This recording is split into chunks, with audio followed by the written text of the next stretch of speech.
Thank you so much for having me and for sticking around until 5. So this is work in progress on the consequences of Fridays for Future protests and how they influence voting behavior, mainly in Germany, and people's attitudes. I'm gonna this paper focus really on like the consequences of protests and exposure to them themselves. But I hope so, not as much on the organizational structure of the movements, but I hope it's still of interest to you. So the motivation for this is twofold. On the one hand side, there's been a lot of social movements in the second part of the 20th century on climate change and environmental issues. And protest is very often a tool that they use to attain their political goals. But we don't have a lot of systematic evidence. We have amazing case studies that look at these protests and these movements, but we don't have a lot of systematic evidence on the extent to which they influence bystanders' attitudes and voting behavior. So that's one thing I'm trying to do here. The other one is, since Fridays for Future started in 2018, especially in the media, but also in academic circles, there's been a lot of assumptions around the extent to which they influence voting outcomes.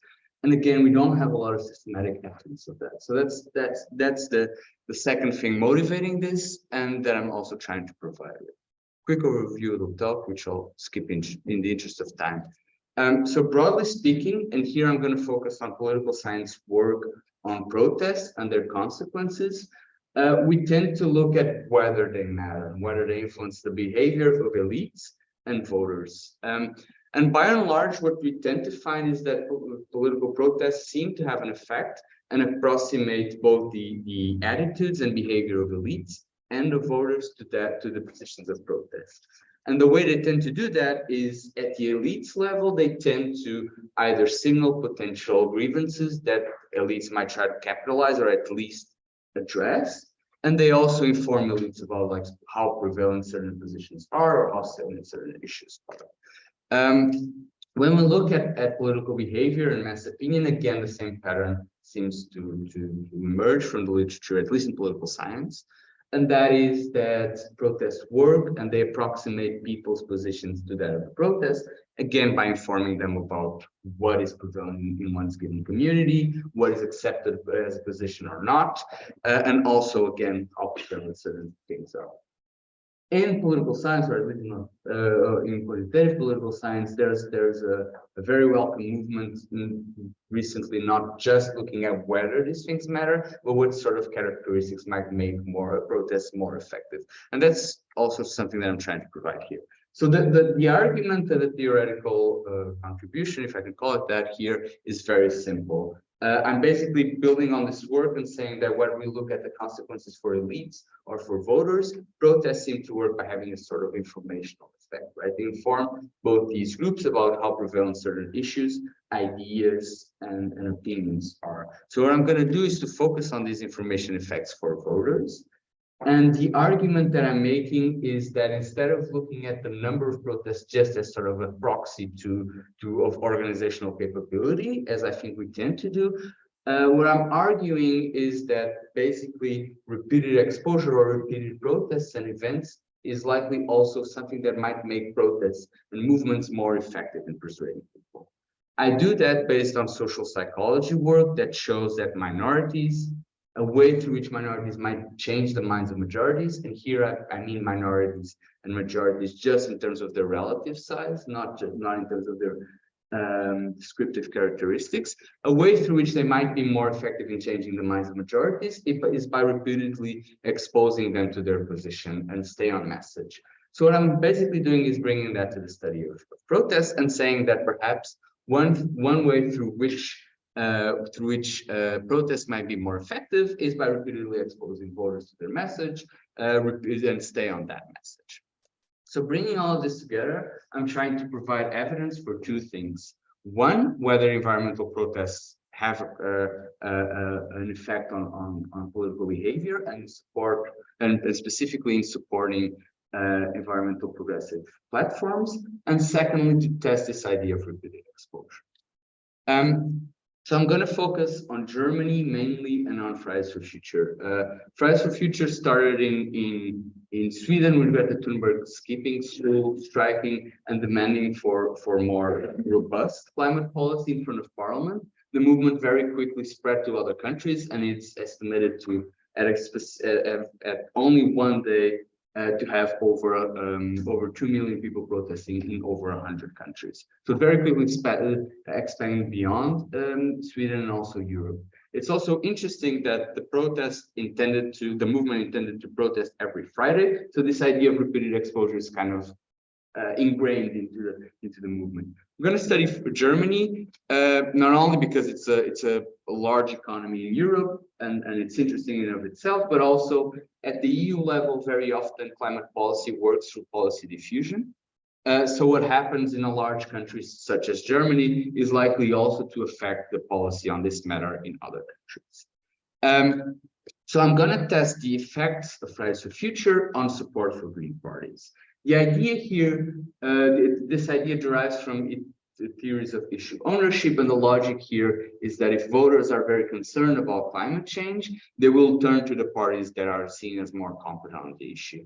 And there's a consensus in the literature that these tend to be Green parties where they exist. So I'm going to look at the vote share the Greens had in federal, meaning the main national elections in Germany, since 2009 until 2021. And I'm going to look at this at the municipal level, which is the smallest level we have data on. So to measure whether places were exposed to any or what number of Fridays for Future protests, I'm going to I collected data based on things that on databases that the organizers curate online. And also the databases that the organizers have themselves, and I was able to obtain. And with this, I have an event data set where I have each protest date, number of participants, location, and all of that. With this, I'm basically going to map that onto the municipalities of Germany and seeing first whether they had any protests, and secondly, how many protests they had.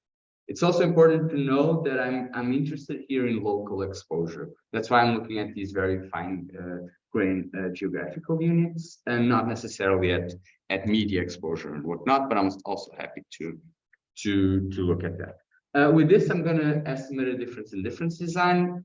Basically, what I'm going to do is have a panel data set, and I'm going to look at whether after them being exposed to Fridays for Future, whether there's an increase in support for Green parties and not. And as I've said, I'm going to look at the effect of mainly two things. The first one, whether they were exposed to any Fridays for Future protests versus places that had none. And the second thing I'm going to do is to look at the effect of the number of protests they've been exposed to. Okay. I didn't say this, but if there's clarifications, questions throughout, please feel free to interrupt me. So in terms of results, what I find, so this is sort of the key assumption that we need to meet for this to have a causal interpretation. And what you can see, what is important here is that there seems to be no difference in the vote share of the Greens before the Fridays for Future protests happen. But as soon as there is, you can see that there's that the blue ones, meaning those that had protests, seem to increase more than the red ones. It's also worth saying that I didn't mention earlier that all protests happened between the 2017 and 2020 election. So there's also other things that I do in the paper to address some concerns that people might have. So I control for things like urban density, social economic strata of each municipality. I also show that at least in the beginning, Fridays for Future and Green Party officials were very critical of one another. So it's unlikely that I'm just basically measuring that's the same thing twice, right? Or that the organizers were also involved with the Green Party. That changed over time, but at least in the beginning, they were very critical and separated from one another. And the other thing that I also show in the paper that can address some concerns is that the changes that we see, and the effects I'm going to show you, are not driven by changes in support for Green Party. So places that had more people registering and becoming a member of the Greens do not necessarily see more protests. Meaning again that these two things are likely not exactly the same. So basically what I find is that places that had any number of Fridays for Future protests increase the vote share of the Greens by 2 to 2.5 percentage points. That's quite a lot, especially in Germany, where the Greens tend to poll at around 8 to 15 percentage points. So an effect of 2 percentage points is quite something. When looking at the number of protests, again, for every additional protest, I find that the green vote share increases by 0.3 to 0.5 percentage points. Again, it's not nothing when you think about how the Greens tend to vote. And the final thing I'm going to show is to test whether this is really driven by this idea of repeated exposure. What I'm doing here is to compare different levels of number of protests to those places that only had one protest, right? So I'm excluding all the 100 protests. And basically what you see is that compared to those municipalities that had only one protest, the more protests there are, the effect seems to increase up to a point around 15 protests where there seems to be a diminishing return or even a backlash where people seem to had enough. Right. So this is at the aggregate level. So at the ballots, in the elections, exposure to Fridays for Future seems to increase the effects. It seems to increase the support for Green parties. Now, what I've argued thus far is that this works by protests exposing people to their message and people, as a consequence of that, approximating their positions to the policy positions of the protests. So to test whether that's actually happening, what I do in the next step is to have a survey panel, so same people being surveyed multiple times, and where I also have people's positions or people's geographic location, the area where they live in. And what I'm going to look at the outcome here is their position on whether the environment or climate policy should take primacy over economic growth. I do this because there's people who have done a lot of qualitative work with protesters that have shown that, especially in Germany, this was kind of a key demand of protesters that climate policy should be more important than just blind economic growth, as they often call it. Again, what I find is, is that just the exposure to any number of Fridays for Future seems not to increase at the individual level support for this idea. But when I look at repeated exposure, meaning the number of protests, there's a positive and significant effect. And when I do the same test as before, comparing different levels of protest to those that had only one protest, the pattern is remarkably similar. So the more protests there are, the larger is the effect at the individual level, up to a point where there seems to be where the effect seems to decay. And the other thing that I do at the individual level is to see to whom the effect is larger, depending on which parties they were aligned with. And long story short, what seems to be the case is that people who are identifying already with left-leaning parties, mainly the Linke, the radical left, and the Greens, these are the people to whom the protests seem to be more effective in changing their minds. The other interesting thing is in some results, there seems to be the case that people identifying with AfD, the radical right, and the conservatives, CDU-CSU, these people, if anything, they even sort of backlash, meaning they become less progressive on their position on climate policy, which is a pattern that also occurs in other studies of climate policy and things like that. The last thing I want to show you and present to you today is to test whether all that I present to you is just a function of studying Germany and voting behavior, or whether these things actually generalize to other contexts and other behaviors. So I do two things to test that. The first one is to look at 6 other countries by collecting the data for them as well, and in the EP elections. And by and large, in these 6 other European countries, the results hold. There's some reasons, theoretical and empirical, for why I chose those countries in the European elections that we can also discuss. The other thing that I do is because very often environmental protests have very explicit appeals for people to change their consuming, commuting habits, is to look at whether these protests had an effect on people's commuting habits. And I do so by looking at data from bike counters, which are little machines that count how many bikes pass by them in Germany. Because in Germany, at least, using bikes to commute is very much linked to more environmental concern. And there I find no effects, meaning that exposure to Fridays for Future protests does not seem to increase these commuting habits or more environmental friendly commuting habits. That I have some ideas why that might not be the case that I'm happy to discuss. In the paper, I do a few additional tests and robustness checks that I'm happy to discuss over the Q&A.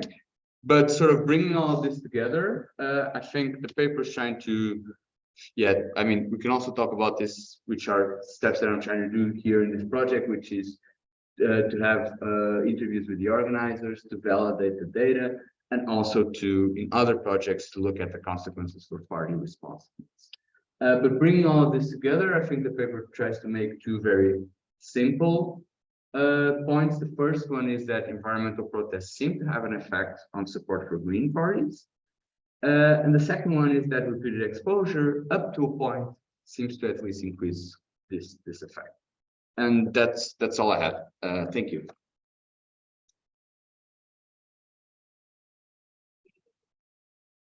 I don't know.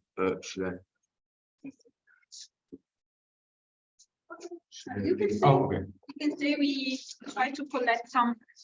I've stopped sharing. So hello everybody, nice to see you all there. So thank you very much, Antonio. Thank you. This fantastic presentation, and thank you all for coming today. And so we open the question and answer session.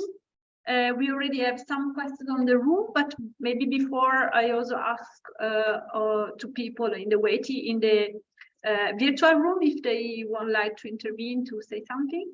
If not, I already moved to the. Yeah, I think it was a.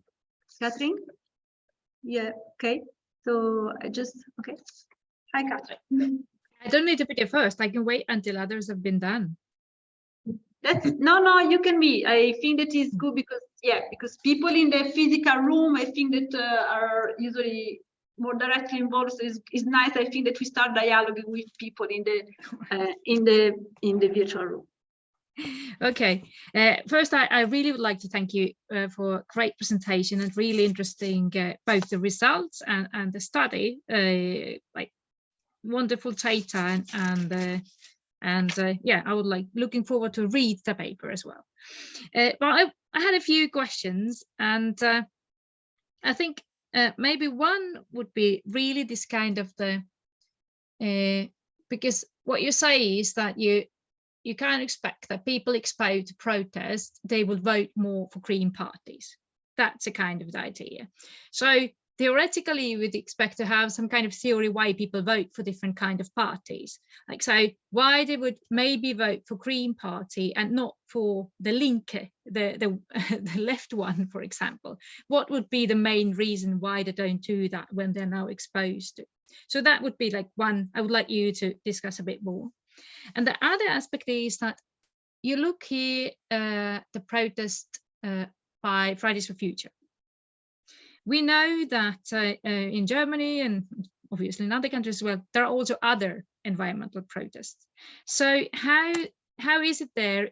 Are there the regions where we have, or the districts where we have more Fridays for Future protests? Are there similar ones where we have, for example, NDLND or whatever other kind of environmental protests? Because we know some of them are doing together, sometimes they're not. But I also think that how many different kind of counter protests are there? Because we know that RDF and all the other activists, they tend to have also.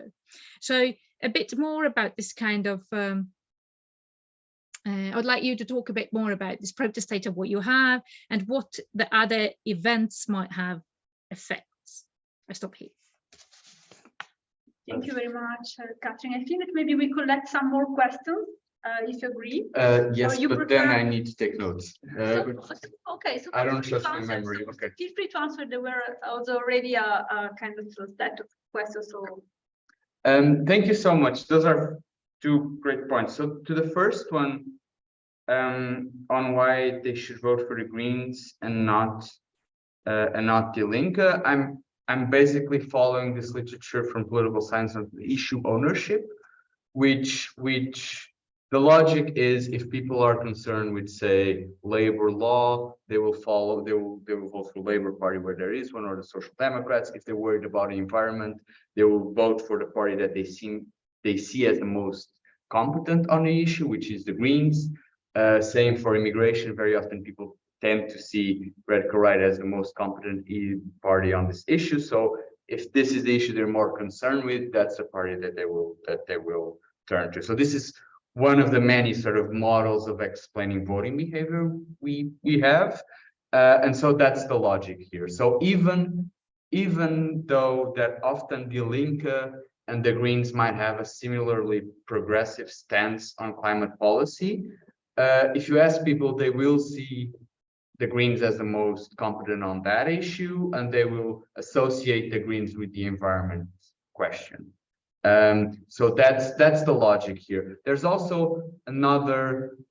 I would be more skeptical of interpreting the results on Die Linke as I do with the Greens, because there's all this discussion about the legacies of Eastern Germany and the connections between that and Die Linke. So I think the results there might have a lot more going on, and it's more difficult to have a clear connection, if that makes sense. On the second question, I do not have information on counter protest. I would love to, because I think it can go very different ways, and I would be very interested in studying that. So I don't know about that. I do know I have some information on other types of protests, and in some cases they are clustered. It's more likely to have other types of protests where there's also more Fridays for Future protests. In some cases, I don't necessarily distinguish very well between the two, because I don't have as systematic information on the other types of Fridays of protests that are not Fridays for Future. So I cannot give you a very clear answer, but that's my impression, that in some cases they are very connected or concentrated in some areas. I hope that answers the question. Thanks. thank you.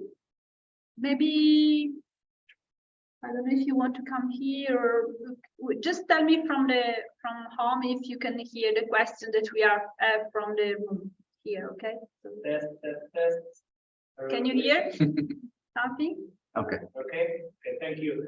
Thank you, António. This is a great presentation, and I think it's a great unveiling project. It's really interesting. You leverage a lot of data, and you have some, I would say, also interesting results.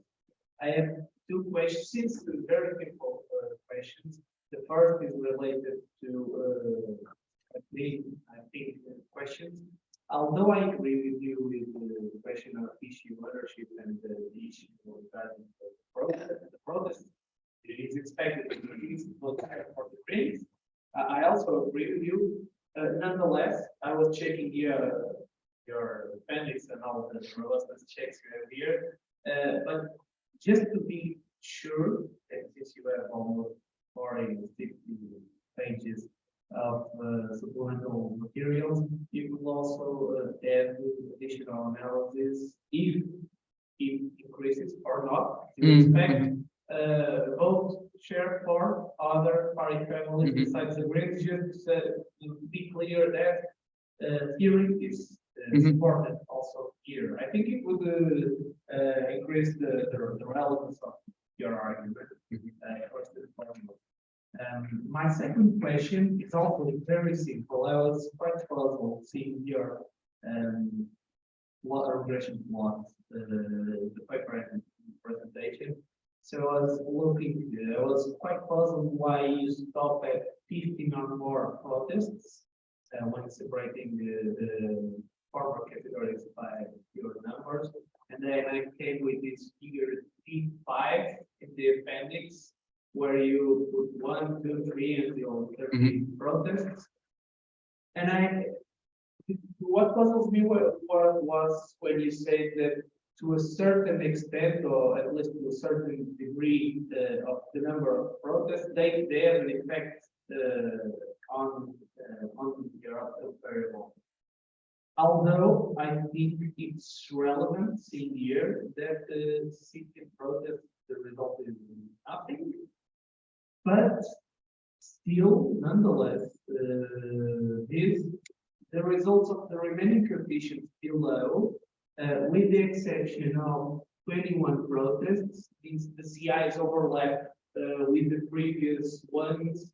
So although I think you're correct saying that to a certain extent the effect seems to be higher, and we see in your model too, I think that figure, I don't know if you recall, that the effect crashes with the reference line.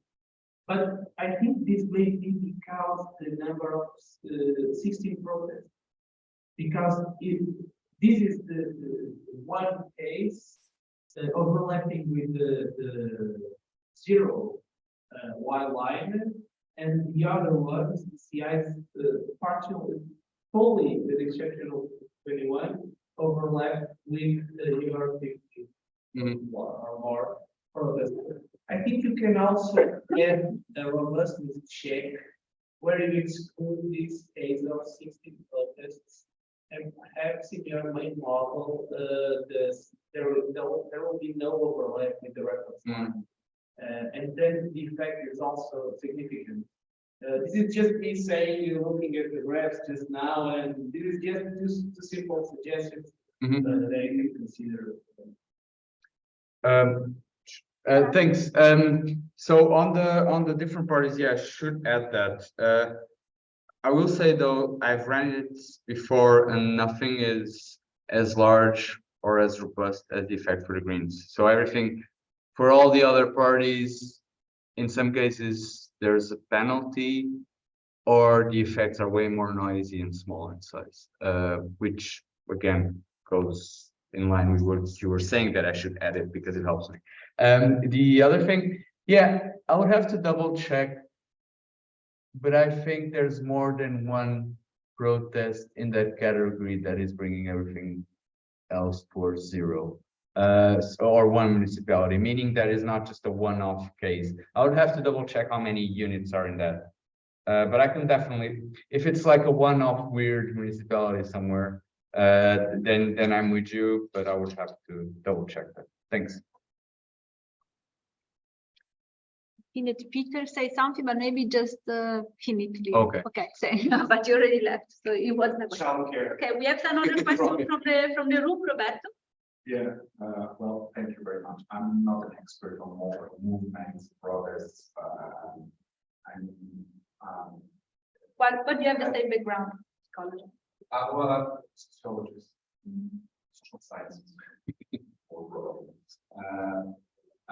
But I mean, in the last couple of years, I've been doing some research on citizens' assemblies, and more recently on public assemblies.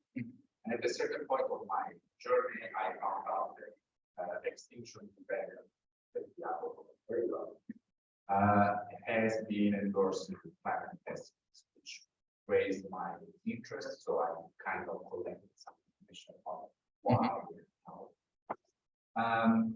And one thing that caught my attention was that extinction rebellion says that the movement has nothing to do with environment.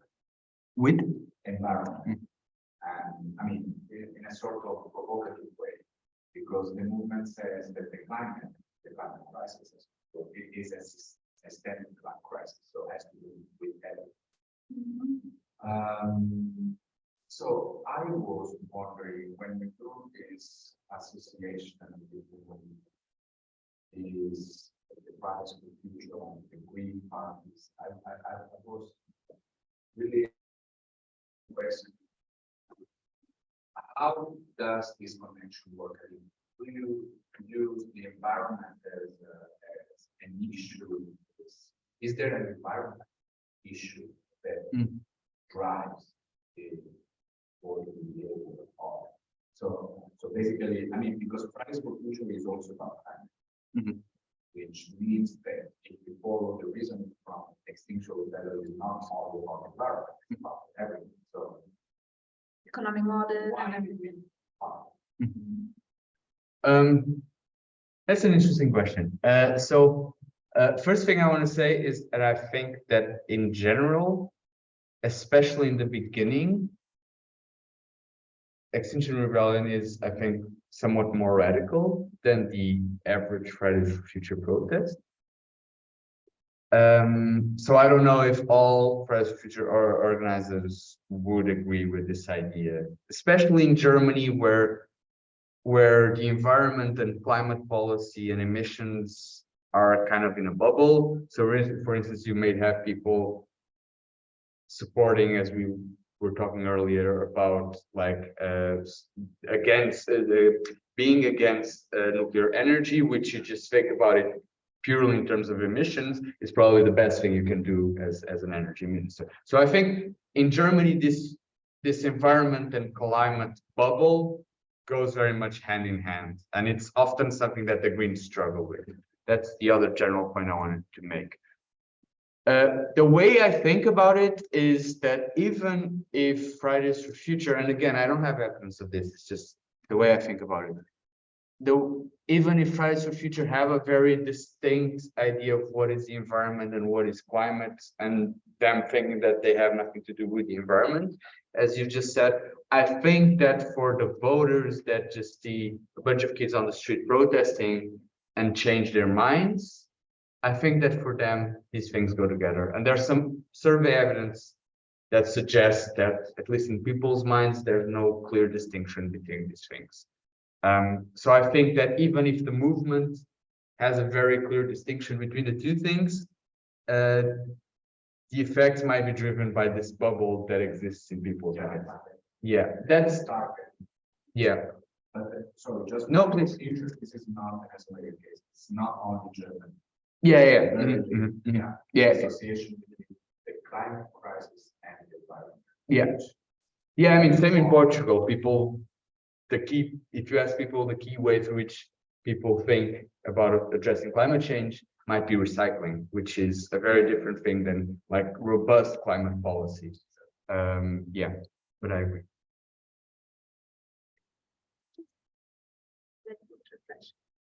More questions? Comments, reflections, suggestions, critics? Yes, please.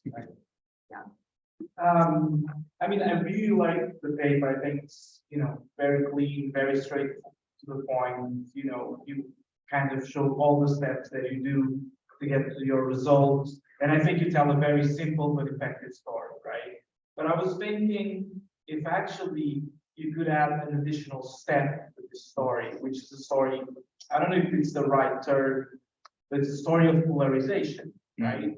It's a story in which when you have environmental protests and just data seems to indicate that somehow, that there is a split in the electorate. So I don't know, do you think that would be a wise step for a following paper? That protest actually seems to lead to more votes in the Greens, but at the same time, so, and even in terms of how democracy works and so on, how we're going to get to an environmental consensus or not, and how to deal with this, with what's going on. I have two more questions. One is, you use this particular way of protests, but Germany, the country is known for having environmental movements, very strong environmental movements that led to the Greens since the 70s, right? So why not looking back? Well, maybe the data is not available, I know, but to see if you could identify similar effects and how and why they recede or they increase afterwards, right? And then I was thinking about this topic that we have been discussing about issue ownership. That's how you theoretically justify this. And I was thinking, well, you know, what if it was Portugal? You know, who, you know, how would you, I know Extinction Rebellion, for instance, we've been having, me and Roberto, we've been trying to dig where Extinction Rebellion exists in Portugal. It's been quite hard to find that. Maybe that's your and answer. It's to be more active now. When I was doing interviews, it's really hard to find that. But you know, it seems to work in the core countries, not so much in the semi-periphery. Yeah. That's what I'm trying to say. So just to hear your thoughts about that. Yeah, thank you. Those are very good points.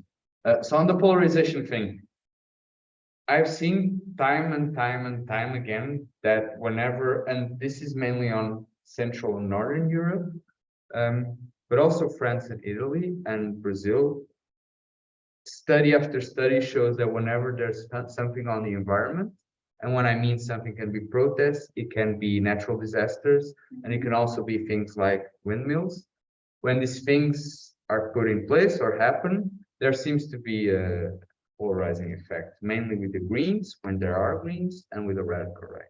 So I think you're definitely onto something. I'm not making that part of this paper, but in other work, we look at the effects of also Fridays for Future protests on people's position on climate policy, similar to here, and also to elites positions on the issue. And what we see is that whenever there's a protest, parties and people who identify with the left move to the left on climate policy, and those on the right move to the right, and elites follow suit.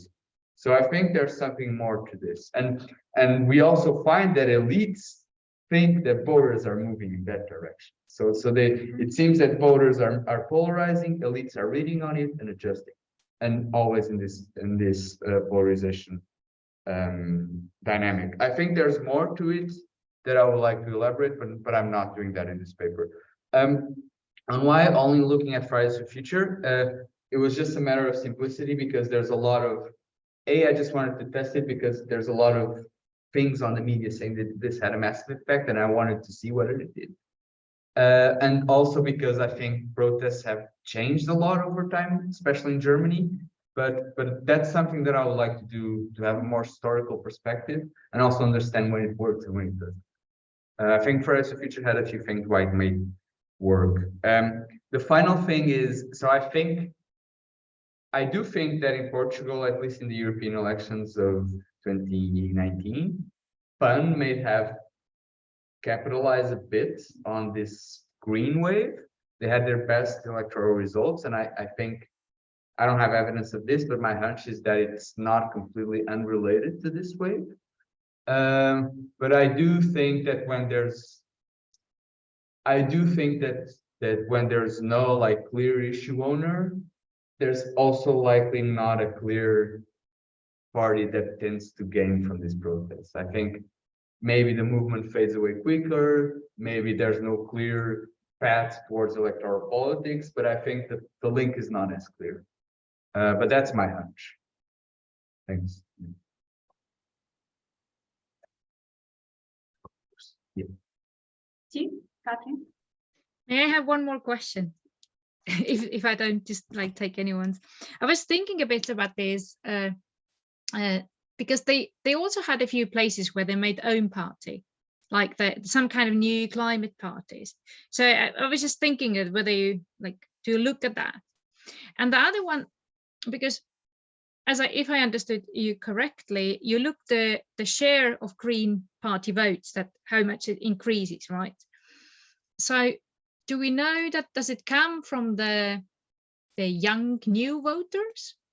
Is it, because we have this idea that suddenly young people went and voted really, and they were not old people who actually were there. So because it is in a way aggregate level study, it's not individual level study. So I wonder how much you can say about that, but if you can, that would be really interesting. And yeah, I stop here, so you don't need to write up anything. So on the first question, I really wanted to see like the effects for smaller environmental conscious, green, climate policy focused parties, because in Germany there's a few, and there's also, at least among the activists or the organizers, a view that the Greens are too mainstream and too sort of bought into the system. Unfortunately, you don't have disaggregated results for smaller parties. So you have the ones that are in parliament, and then you have others, which is everything. So I cannot tell. So one thing I did at some point was to look at whether municipalities that have a higher number of new voters, meaning people that didn't vote in 2017 and vote in 2021, whether these places have a higher effect. And they seem that they have a small, if I remember correctly, the effect is somewhat higher, but it's not restricted to that. So places with less number of new voters also have like a clear effect of Fridays for Future. The other thing that I do is to look using the survey data to look at whether people who are new voters, whether the effect is larger for them. And it seems there's no difference, which was quite surprising to me, because as you were saying, I would expect that to drive a lot of the results. Yeah, thanks. May I also have one more question? Is all right? Sure, please. Regarding this, because you said you checked some kind of made a robustness check with the European Parliament elections, but I really didn't understand how it was done. Can you explain a bit more? Yeah, of course. So what I did there, and also because, as we've said before, Germany is very specific when it comes to the environment, climate change, and greens. What I did there is to do the same thing in 6 other countries. So have municipal level data on voting, on support for green parties at the municipal level in European elections. In 6 other countries, so Austria, Denmark, Sweden, Finland, Luxembourg, and a 6th one that I'm not remembering right now. The choice of countries was a mixture of them having the data available and having similar-ish green parties. And there, what I find is that, again, exposure to Fridays for Future increases the support for green parties, and the more protests there are, the larger is the effect. Even in Sweden, because I would be really surprised to see the numbers there. Yeah, no, yeah, especially because, yeah, but also in Sweden. Wow. That was surprising. Okay. Yeah. Cool. Thank you. I have very quick questions and maybe and one curiosity. So one question is if you could explain a little bit more how these influence really work, because and Catherine can work a lot of this on social movement outcomes, and this is the consequences of social movements are really one of the most difficult things to detect. Yeah. There are so many variables, and not just this. It's not like studying manifestos in parties. So also how we consider a consequence or an outcomes, and in which way, well, it can be connected with this specific action and it's not mediated through other mechanisms, etc. So if you can explain exactly what you mean with this impact, how you see this work. And another point is that, well, connected to what to the previous question and what you were saying now. So, do you think that, so if this impact is on older electors, okay, or many of them young electors, or there are the same people that participate in protests at a certain point start having the right to vote, and so they vote for, so what do they vote, the protesters? Okay, so if you have data about that, if they are just that they increase the protest, or because we have multiple way of doing politics, and not that politics in the street is completely unconnected. Yeah. Some people that vote, they also go to the demonstration, they do many other things, so maybe are the same people simply that increase in protest, the same people that start voting, and so it's not this is already part of their politicization of these people. And on the other side, the last point is more a curiosity that you mentioned at the end, that you would like to know more about to develop a more qualitative aspect of this with policy reports and interviews, and really curious to know more about this, what you would like to discover. About the historical part that Tiago asked, I think that you solved this in your thesis, because you were mentioning this today, that that you already dealt with historical aspect in your thesis, and I think it's also very interesting. But so just these three aspects. Okay, so the first point, I have no information on this, no data. This is my hunch based on research done by others and what I know from like voting behavior and peer influence. I think this is what is happening between exposure to protest and voting behavior is some form of peer or social effects. And what I mean by this is, I think people see protests, and either it sparks more conversations about the issues that the protests are protesting on, or they see people that they know from their community and they think, well, if X, Y, and Z. It's not a major. I don't think it is, because so I look at the level of municipality and there's like 10,000 of them in Germany. Some of these things are very, very small, like they have 100 people voting. Okay. So I think, and the media story, of course, there's a media story, but I think everyone saw the national news, and even the local news, they're not as at a small level as this. Yeah, exactly. That's my hunch, and I think it can be that either because they see people they know and they get influenced by that, or because they have discussions on it, or because it changes like what they think is accepted in that area. But this, again, I have no evidence. Maybe there are the parents, the friends. Yeah. So Yeah. So that's what I think is happening. On so on whether these are just the protesters voting and who they vote for. So I think the more hardcore organizer you are, the less likely you are maybe to vote, but definitely the less likely you are to vote for the Greens because you think they're too much in bed with the system. At least that's the message they pass by. They pass to us.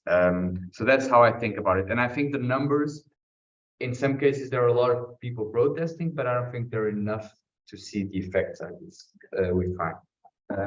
And I'm missing a third question. What you would like to discover? Yes. So what I'm trying to do is to have mainly some interviews with organizers, because I'm really interested in understanding two key things. One is how they decide which places have protests and how they go about deciding how many protests they want to have in one place and when to organize protests. I don't think it's as centrally decided and as structured as I'm putting it in words, but I'm curious on this aspect. And the other thing I'm curious about is their relationship to parties.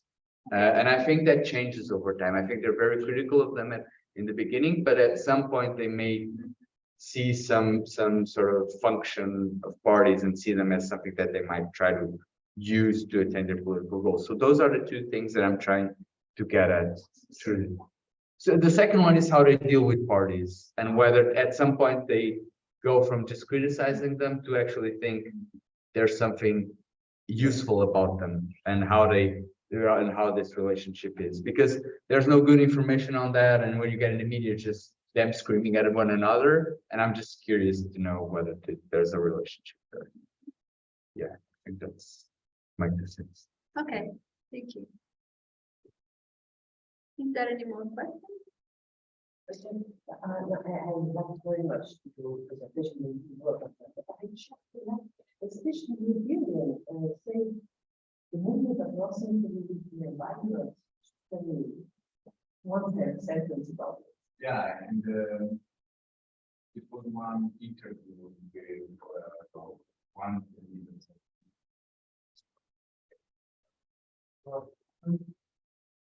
The one with the, yeah, that was a,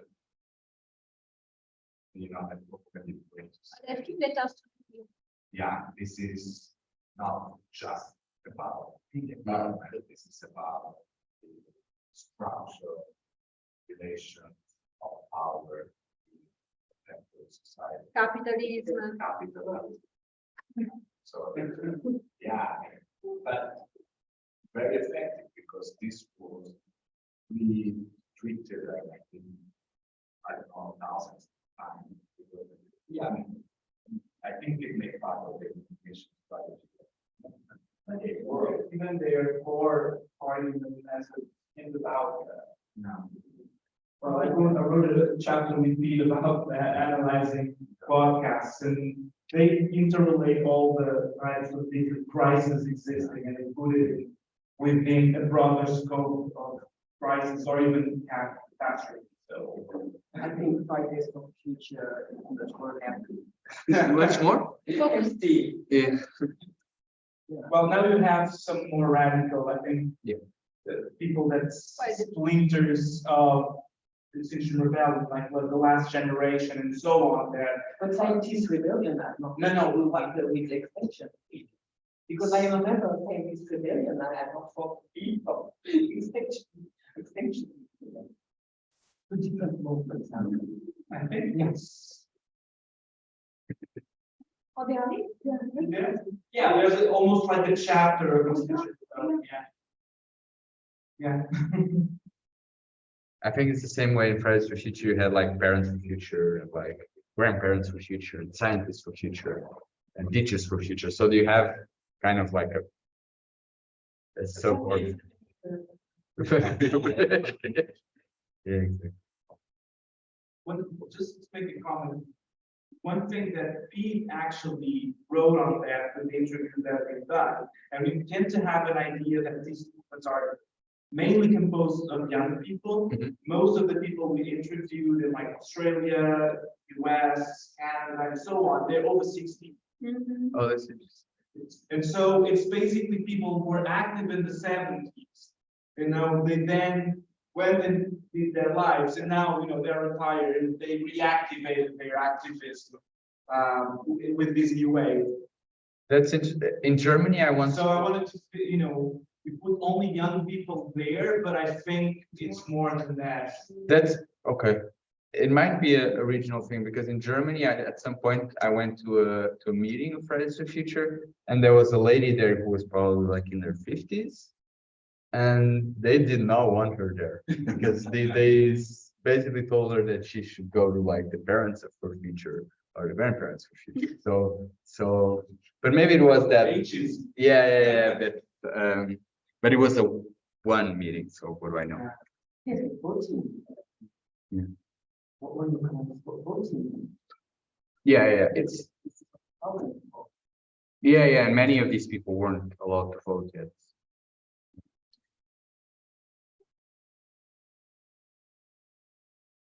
Some more questions? Comments? Thank you very much. I really enjoyed your work. Thank you. I think everybody really enjoyed your presentation, and we would like to know more in the future. So maybe you can come back and tell I'll us be what happy you are to. discovering with the other paper for future. Exactly. Thank you very much, everybody, for coming to this last session of the monthly seminar on social movement and political action. And we come back in October. So I wish you very nice holidays. It has been a very intense year. So enjoy the summer and see you in October for a new season of the seminar. Okay, thank you very much. Thank you so much. Thank you. Bye bye. Ciao, ciao.